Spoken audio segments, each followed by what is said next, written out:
प्यारे बच्चों, आज हम 8th ग्रेड अभ्यास पुस्तिका कक्षा 7वीं विषय गणित अध्याय 9 परिमेय संख्याओं के बारे में पढ़ेंगे। अभी तक हमने जो आपको गणित के वीडियो भेजे, आशा है आपको समझ में आ रहे होंगे। आप हमारे चैनल को सब्सक्राइब अवश्य कीजिए ताकि हम आपको जो भी वीडियो बनाएं सबसे पहले आप तक पहुँचें। और यदि आपको कोई प्रश्न या कोई अन्य प्रश्न न समझ में आए तो आप हमें मैसेज कीजिए लिख के, हम उसे भी आपको समझा देंगे। अब हम देखते हैं परिमेय संख्याएं। पहले हम परिमेय संख्या की परिभाषा बता दें। वे संख्याएं जिन्हें हम p/q के रूप में लिख सकते हैं, जहां p और q कोई पूर्णांक हैं तथा q बराबर नहीं 0 व p व q का कोई शार्व गुणनखंड या भाजक न हो। यहाँ पर पूर्णांक जो हैं 0, 1, 2, 3, 4 धनात्मक, ऋण 1, ऋण 2, ऋण 3 डैश डैश, ये पूर्णांक संख्याएं कहलाती हैं, आप जानते हैं। सभी पूर्णांक संख्याओं के हर में यानी बटे में हम 1 लिख सकते हैं। इसलिए सभी जो पूर्णांक संख्याएं हैं वह परिमेय संख्याएं होती हैं, परंतु सभी परिमेय संख्याएं पूर्णांक संख्याएं नहीं होती। 0 परिमेय संख्या है परंतु 1/0 परिमेय संख्या नहीं है। ये सभी जो हमने आपको बोल करके समझाया, इन्हें अलग से आप सूत्र कॉपी में नोट्स में लिख लीजिए और याद कर लीजिए। अब हम देखें परिमेय संख्याओं के बारे में। प्रश्न पहला, ऋण 3/11 धन 5/9 का योग ज्ञात कीजिए। तो सबसे पहले हम देखें ऋण 3/11 धन 5/9 में ऋण 3/11 यानी अंश और हर में ऋण है। जब अंश और हर में दोनों में ऋण हो तो वास्तव में ऋण का ऋण में गुणा होता है और धन हो जाता है। यदि अंश अकेले में ऋण है तो ऋण रहेगा, यदि हर अकेले में ऋण है तो ऋण रहेगा। इसलिए हम इसे सिर्फ 3/11 धनात्मक रूप में लिख सकते हैं, धन 5/9। अब हम यहाँ पर हर देखें तो 11 और 9 है। 11 और 9 का हम लघुत्तम समापवर्तक निकालें तो हमें लघुत्तम समापवर्तक 99 मिलेगा। तो अब हम हर में 99 लिख दें। अब हम यहाँ 3/11 में 3 लेंगे और 3 का हर 11 है, तो इस हर 11 का पहाड़ा हम लघुत्तम के लिए पढ़ेंगे या लघुत्तम को हम 11 से काटेंगे तो 9 आएगा, तो 3 में गुणा 9 का होगा धन। इसी तरह यहाँ 5 लिखेंगे और इसके हर में 9 है। 9 से हम 99 में भाग देंगे या पहाड़ा पढ़ेंगे तो 11 बार जाएगा, 11 गुणा में आ जाएगा। अब गुणा कर दें तो 27 धन 55/99 जोड़ने पर हमें मिलेगा 82/99। तो ये पहले प्रश्न का उत्तर होगा। अब देखें प्रश्न दूसरा, 5/63 ऋण कोष्टक में ऋण 6/21 का मान ज्ञात कीजिए। तो 5/63 ऋण कोष्टक में ऋण 6/21। अब ऋण से कोष्टक हटेगा तो धन हो जाएगा। तो 5/63 धन 6/21। अब 6/21 करते हैं तो 3 दूनी 6, 3 सत्ते 21। अब बटे में 63 हो गया इसके, और इसके बटे में 7 हो गया। तो 5/63 धन 2/7, 63 और 7 का हम लघुत्तम निकालेंगे तो 63 आएगा। अब जैसा हमने ऊपर समझाया इसी तरह यहाँ पर हम हल करेंगे तो 5 × 1 आएगा, धन 2 × 9। क्यों? क्योंकि 63 में भाग देंगे तो 1, और यहाँ पर हम 7 का भाग 63 में देंगे तो 9। तो ये कैसे आया ये आप पहले प्रश्न में भी देख चुके। अब हम हल करें तो 5 धन 18 जोड़ेंगे तो 23/63। परिमेय संख्या का एक वीडियो हमारा 8वीं कक्षा में भी डला है, तो आप प्ले लिस्ट में जाकर के परिमेय संख्या के सभी वीडियो देखिए, तो आपको परिमेय संख्या बहुत अच्छे से समझ में आ जाएगा। गुणनफल ज्ञात कीजिए ऋण 6/5 × 9/11। जब हम परिमेय संख्या या भिन्नों का गुणा करें तो यदि वह अंश और हर में कटते हैं तो काट दीजिए। अगर तिरछे काटते हैं तो आप तिरछे भी काट सकते हैं। ध्यान रहे तिरछे केवल गुणा में कटते हैं। तो यहाँ पर देखिए आप कि यदि हम देखें तो यहाँ पर ये ना तिरछे ना अंश और हर कट रहे, तो सीधा सीधा गुणा करेंगे तो ऋण 54/25, अंश का अंश में गुणा और हर का हर में गुणा।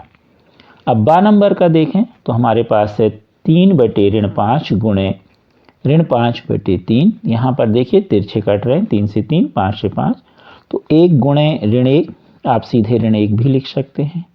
और ऋण 1 गुणे ऋण 1, ऋण 1 गुणे 1 तो ऋण 1 आएगा, तो आप सीधे ऋण 1/ऋण 1 भी लिख सकते हैं, या सीधे आप 1 लिख सकते हैं, क्योंकि अंश और हर में ऋण है तो गुणा होने पर धन हो जाएगा। तो आप ये हमने आपको समझाने के लिए विस्तार पूर्वक लिखा है। आप ऐसा करके सीधे ऋण 1/ऋण 1 लिख के और 1 लिख सकते हैं।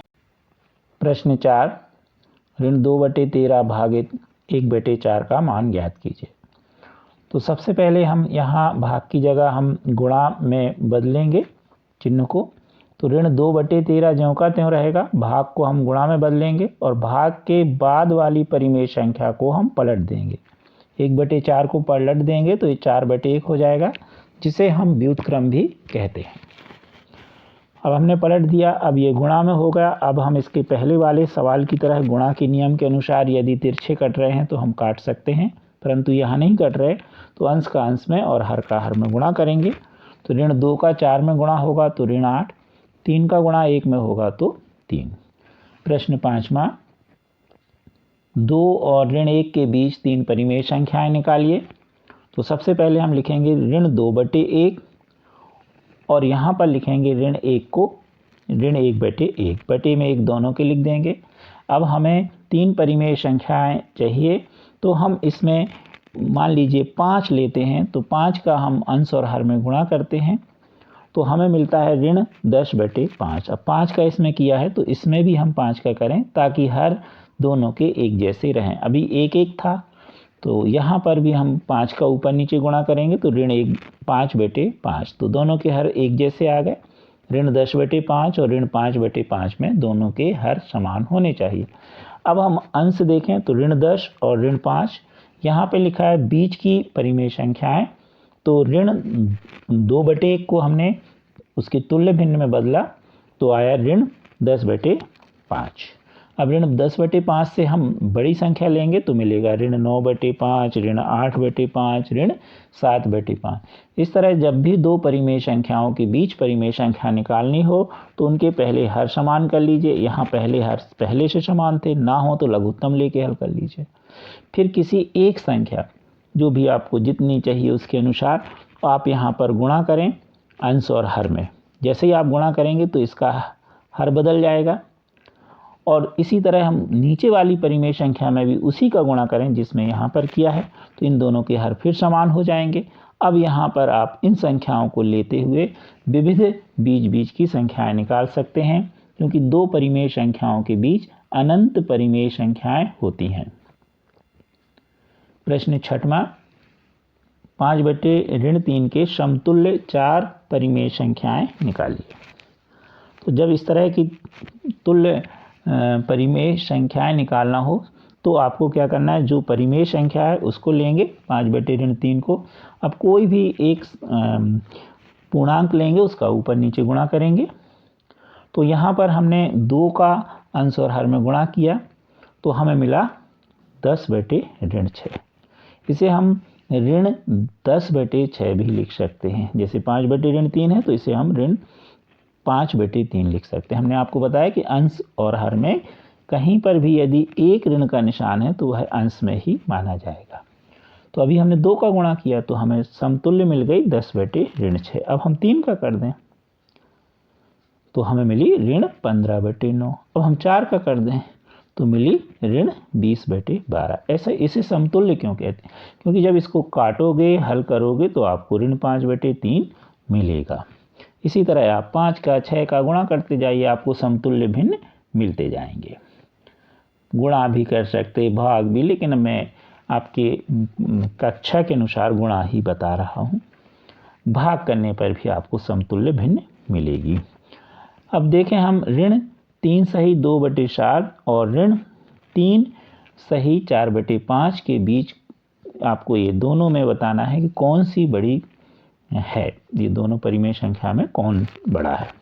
तो सबसे पहले जब इस तरह का प्रश्न आए तो हम इनके हरों को लघुत्तम के द्वारा कहना चाहिए तुल्य परिमेय संख्या में बदल लेंगे। तो हम देखें तो यहाँ पर ऋण 3 सही 2/7 है। पहले हम विषम रूप में तोड़ें तो ऋण 23/7 आएगा। 7 या 21 और 2 23, तो ऋण 23/7। अब इसके हर में आ गया 7। अब दूसरा वाला देखें ऋण 3 सही 4/5, इसको हल करें तो ऋण 19/5। अब इसका हर है 7, पहली वाली परिमेय संख्या का, दूसरा के 5, लघुत्तम निकालोगे तो आएगा 35। अब इसको हम इसकी तुल्य भिन्न में बदलेंगे जिसका हर हो 35। तो हम देखें ऋण 23/7 को, तो हमें 7 यानी हर को 35 बनाना है। तो 7 का जो ये लघुत्तम है इसमें हम भाग करें या पहाड़ा पढ़ें तो 5 बार पढ़ेंगे। तो सबसे पहले हम नीचे यानी हर में 5 का गुणा किया तो 5 का ऊपर गुणा करोगे तो गुणा करने पर मिलेगा ऋण 115/35। इसी तरह हम ऋण 19/5 में हम हर 5 को 35 बनाना है। तो लघुत्तम के लिए पहाड़ा पढ़ेंगे 5 का या भाग देंगे तो 7 आएगा। तो 5 × 7 यानी 7 का हमने हर में गुणा किया तो 7 का हम अंश में करेंगे तो मिलेगा ऋण 133/35। अब दोनों के हर एक जैसे हो गए। अब अंश देखिए, इसमें है ऋण 115 और इसमें है ऋण 133। आप जानते हैं कि ऋणात्मक दिशा में जब संख्याएं बढ़ती हैं तो वह छोटी होती चली जाती हैं। जैसे ऋण 133 ऋण 115 में, तो ये ऋण 133 क्या होगा, छोटी होगी और ऋण 115 बड़ी होगी। तो हमें बताना बड़ी, तो ऋण 115/35 बड़ी होगी। और ये किसकी तुल्य है, ऋण 23/7, या इसी को हम कह सकते ऋण 3 सही 2/7।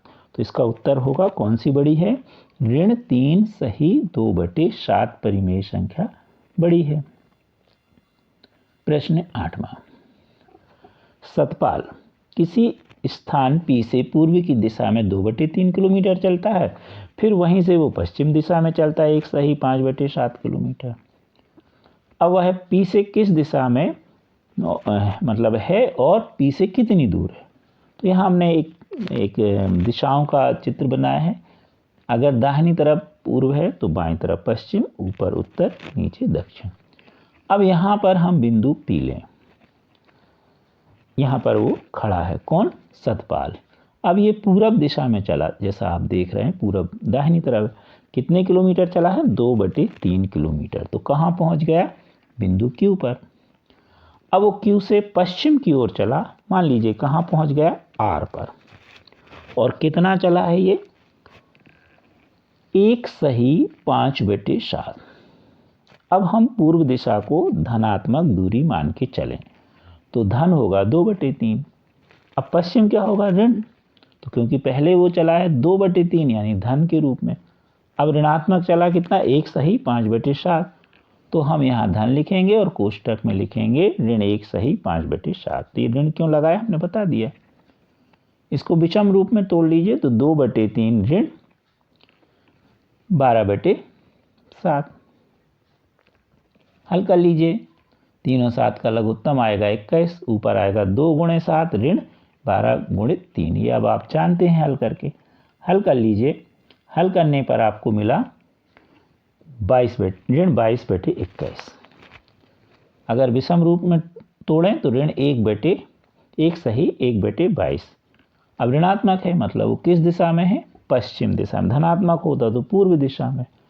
तो वो बिंदु P से किस दिशा में है, पश्चिम दिशा में। कितने किलोमीटर, ऋण 1 सही 1/2 किलोमीटर, या हम दूसरे शब्दों में कहेंगे 1 सही 1/2 किलोमीटर। ऋण नहीं बोलेंगे क्योंकि दूरी बता रहे हैं।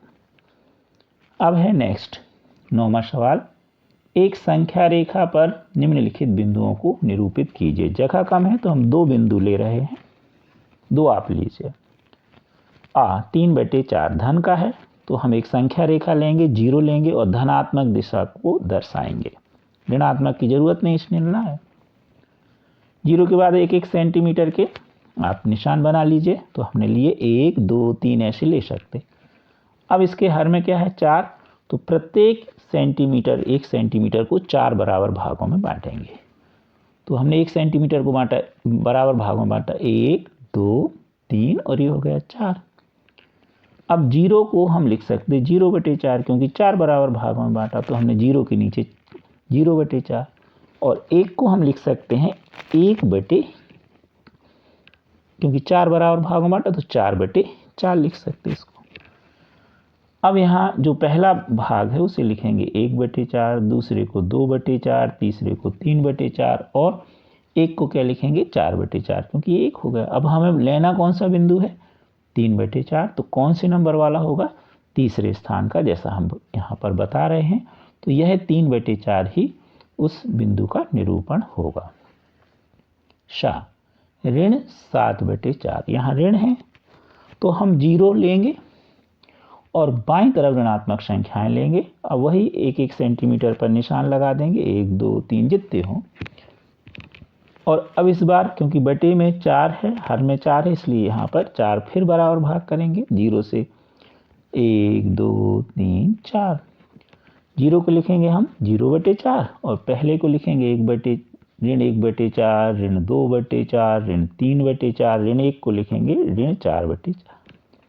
अब यहाँ पर तो हमें 7 चाहिए, तो अभी हमारा उत्तर नहीं आया। अब 2 सेंटीमीटर जो है इसको भी हम 1 से 2 सेंटीमीटर को 4 बराबर भागों में बांट देंगे।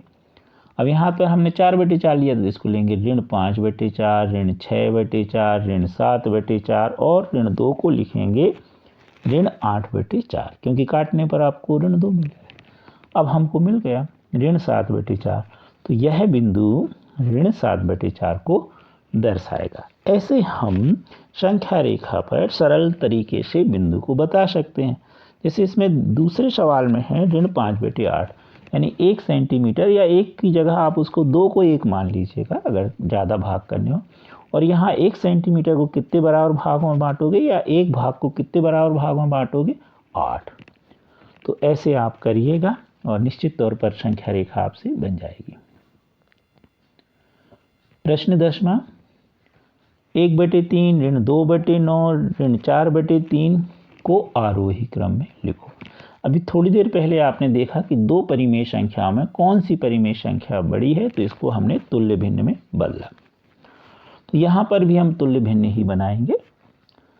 पहले हम 1/3 के तुल्य भिन्न लेंगे, फिर ऋण 2/9 के और ऋण 4/3 के। पहले हर देखें, 3 9 3, तो इनका हम लघुत्तम निकाल लेंगे हर का, तो हमें मिला 9। अब हम 1/3 को उसकी तुल्य भिन्न में बदलेंगे जिसका हर 9 हो। तो यहाँ पर हर में 3 था, अब लघुत्तम कितना है 9, तो 3 से 9 को काटिए, तो 9 से 3 को काटने पर आया 3, तो यहाँ पर हर में 3 का गुणा हुआ। अब अंश में भी 3 का, तो हो जाएगा 3/9। 1/3 को हमने तुल्य में बदल दिया 3/9 में। अब ऋण 2/9 लें, तो इसका हर 9 पहले ही से है, तो 9 गुणित 1 लिखेंगे, अंश में लिखेंगे ऋण 2 गुणित 1, तो मिलेगा ऋण 2/9। अब ऋण 4/3 लेंगे, अब यहाँ 3 है, तो इसको हमें लघुत्तम 9 के बराबर बनाना है, तो 9 में 3 का भाग करेंगे तो 3 आएगा। 3 का नीचे हमने गुणा किया 9 बनाने के लिए, तो ऊपर भी 3 का, या दूसरे शब्दों में हम 3 का पहाड़ा लघुत्तम के लिए पढ़ेंगे। छोटा पहाड़ा है तो आप पढ़ सकते हैं। तो आपके पास आया ऋण 12/9। अब सभी जो ये तुल्य भिन्न बने, इनके हर में 9 9 है। अब हमें आरोही क्रम, यानी पहले छोटा फिर बड़ा फिर बड़ा, तो इन तीनों में देखें आप, सबसे छोटा क्या है ऋण 12/9, फिर उससे छोटा क्या है ऋण 2/9, फिर उससे बड़ा कौन 3/9। तो हम ऋण 12/9, फिर उससे बड़ी ऋण 2/9, फिर उससे बड़ी 3/9 लिख देंगे। तो ये हो गया हमारा आरोही क्रम। अब यहाँ पर वास्तव में ये तुल्य भिन्न है, अब इनके तुल्य जो है उनके रूप में लिखेंगे। तो ऋण 12/3 यानी कितना होगा ऋण 4/3। तो ऋण 4/3 छोटी है, किससे छोटी है ऋण 2/9, या यहाँ भी उसकी तुल्य है, तो ऋण 2/9। और ये किससे छोटी है 3/9 यानी 1/3। तो हम इसको वास्तविक रूप में इस तरह लिखेंगे, अर्थात ऋण 4/3 छोटी है ऋण 2/9 से, और फिर वो उससे छोटी है 1/3 से, यानी आरोही क्रम में हमने लिख दिया। आशा है आपको वीडियो समझ में आया होगा। आप हमारे चैनल को शेयर सब्सक्राइब अवश्य कीजिए। Thank you.